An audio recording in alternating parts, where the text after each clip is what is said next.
This episode is brought to you by PetSmart. Imagine life without your pet. Unthinkable, right? That's why taking care of their well-being is job number one. And PetSmart has everything you need to do anything for your pet.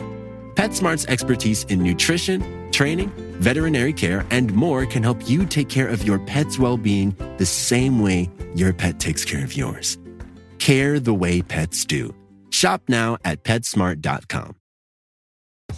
This episode is brought to you by California Almonds. Almonds are a great addition to any wellness routine. They're the perfect on-the-go snack, and only a handful of almonds is all you need to get the benefits. Like 50% of your recommended daily value of vitamin E, a powerful antioxidant that helps protect and keep your skin healthy. So no matter what wellness looks like to you, yoga, massages, listening to your favorite podcast, almonds are easy to bring along. Eat almonds. Live well. Repeat.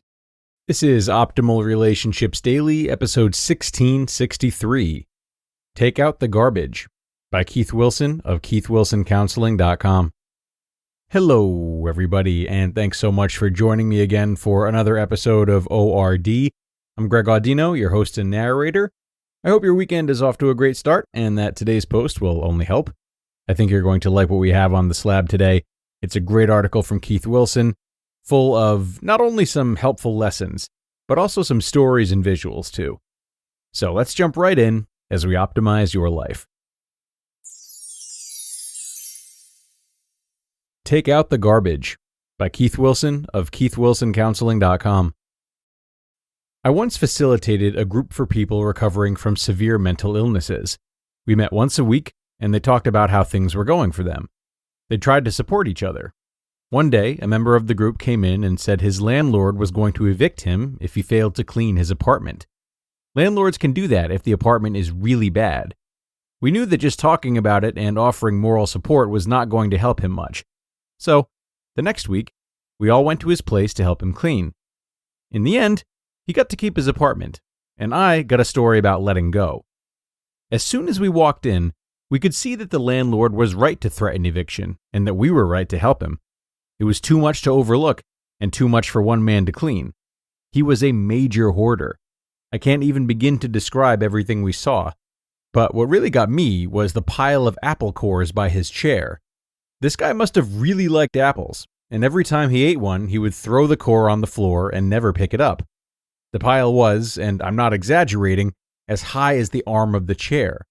There were worms and flies and mold, and it stunk in a way that you would never expect a pile of apples to smell. We got right to work, and in a few hours, we had straightened and cleaned things to the point where he would not become homeless. As we cleared out the junk and the apple cores, we discovered that, despite his hoarding, something important was missing. He didn't have a garbage can. There was one more thing we knew we had to do before we were done helping this man. It was not enough just to help him clean.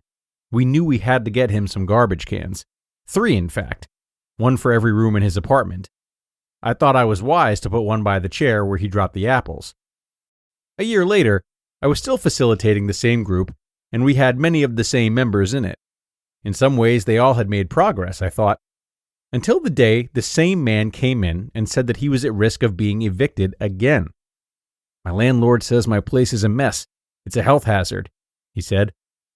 "But we cleaned your place. Have you been using the garbage cans?" "Yes," he said. I couldn't believe it. I had to see for myself. When I got to his apartment, I encountered a familiar smell. The stench was the same as before. Indeed, he had been using the garbage cans. In fact, there was one by his chair, right where I had placed it, filled to overflowing with apples. He'd been using the garbage cans, just like he said. He just hadn't been emptying them. It's easy to say that this man is not like you. I'm sure you would never let your apartment get in this condition. Well, maybe you wouldn't, but there are plenty of people who let their lives get to this point, and they see nothing wrong in it. For instance, some let their lives become unmanageable by hoarding grudges. The last thing you will let go of. When you break up a relationship, there's a lot that you let go. You often lose a house, a family, a set of in-laws, and some friends. You no longer have that person to laugh at your jokes or cry at your funeral. If you no longer visit your mother, she can't make you her soul-comforting macaroni and cheese. If you don't answer your brother's calls, You can't ask to borrow his truck when you need to move. When you break up a relationship, you chalk up all those losses as the price you pay for your freedom. There's also a lot you gain. You no longer have to be hurt by the same person in the same way ever again.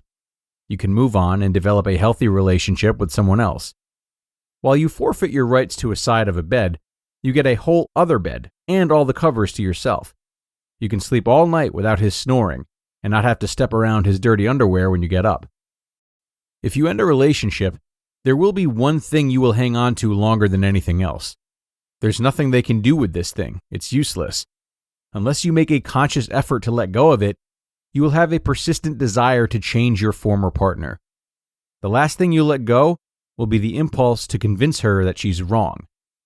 When you elect not to travel that hard road all the way to reconciliation, and instead settle down in personal peace, you can take off your pack and unburden yourself of having something to prove.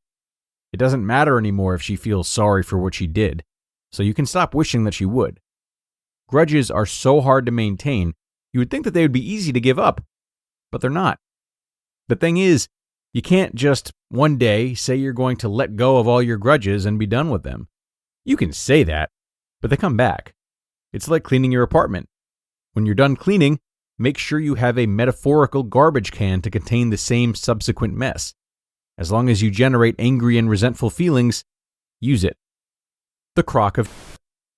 To illustrate what I mean by a garbage can for feeling, let me tell you about an object in my office that I use as a therapeutic tool. One client aptly named it Keith's crock of... I think the crock originally came with some kind of cheese in it. Now it contains people's... By that I mean the things people need to let go, lest they back them up and poison them. All the things they need to release, resentments, regrets, reproaches, and recriminations, go in the crock. All that... It works like this. First, you identify the thing that you want to let go of. Be specific. Write it down on a Post-it note. You don't have to write a book and the spelling doesn't have to be right, just as long as you know what you mean. Next, say it out loud. That thing that you want to let go of. Say, I want to let go of... ... Now comes the tricky part. You've got to get your in the crock so it'll stay there. I put the cover back on and we check to see that no one has snuck out, stuck to our clothing, or hidden a pocket. When all is safe, we unlock the door. When you leave your behind. Do me a favor though. If you see your on the outside when you're sitting at home or driving around, send it back. Tell it to go back to the crock where it belongs. What's that? You want to know, does this method work? It works if you send the back. I've done my part. You have to do yours. If you see the walking around, whatever you do, don't grab it and keep it all over again. What did you give it to me for if you were just going to keep it? Do you have some you need to get rid of? You can make an appointment and leave it in my crock. If you can't make an appointment, you'll have to create your own crock for your... It's easy to do, now that you know how. You just listened to the post titled, Take Out the Garbage, by Keith Wilson of KeithWilsonCounseling.com. Priceline presents Go to Your Happy Price. What's up? It's Kaylee Cuoco. When it comes to travel, we all have a happy place. You can see yourself already there. It's beautiful. It might be sunny and sandy for some, neon and urban for others, deserts or rainforests or hiking trails. With Priceline, you can get to your happy place for a happy price with deals you really can't find anywhere else. Like up to 60% off select hotels to Costa Rica or 5-star hotels for 2-star prices in Cabo. Go to Priceline.com and travel to your happy place for a happy price. All right, see ya. I'm off to Miami. No, actually, wow, look at that. No, I'm going to Hawaii now. Ooh, Cancun looks nice. You know what? Belize looks pretty nice this time of year. Or, Palm Springs. Go to your happy place for a happy price. Go to your happy price, Priceline.